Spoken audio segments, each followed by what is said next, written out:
ప్రియమైన ఓటరు మహాశయులకి నమస్కారం. భారత రాజ్యాంగం ప్రజలకు ప్రజాస్వామ్య వ్యవస్థ ద్వారా ప్రజలే తమ నేతలని స్వయంగా ఎన్నుకున్న అమూల్యమైన అవకాశం ఓటు ద్వారా కల్పించింది. కుల, మత, ప్రాంత, లింగ, జాతి, భాష అనే భేదం లేకుండా 18 సంవత్సరాలు నిండిన అందరికీ భారత రాజ్యాంగం ఆర్టికల్ 326 ద్వారా ఓటు హక్కు కల్పిస్తుంది.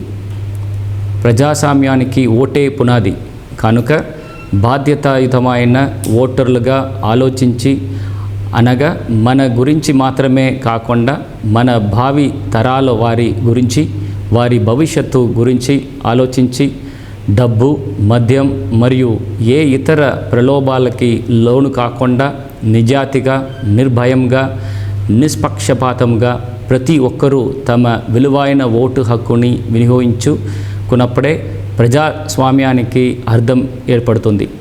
ప్రతి ఓటరు ఎన్నికల గురించి పూర్తి సమాచారాన్ని మరియు అభ్యర్థుల పూర్తి వివరాలని తెలుసుకొని ఓటుని చైతన్యంగా వేయాలి.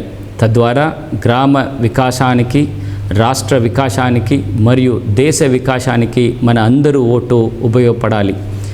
లోక్సభ, ఆంధ్రప్రదేశ్ శాసనసభకు మే 13, 2024 ఎన్నికలు నిర్వహించబడుతున్న నేపథ్యంలో ఒక ఓటుతో లోక్సభ సభ్యుడిని, మరొక ఓటుతో శాసనసభ సభ్యుడిని ఎన్నుకొనే సదావకాశాన్ని వినియోగించుకోండి.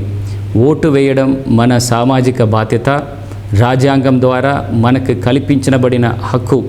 మన హక్కులను రక్షించుకోవాలంటే మన బాధ్యతని మనం నిర్వహించాలి. అందుకే కదలి రండి. మే 13వ తేదీ మీకు కేటాయించబడిన పోలింగ్ కేంద్రాల్లో ఓటు వేసి మీ సామాజిక బాధ్యతని నిర్వర్తించండి.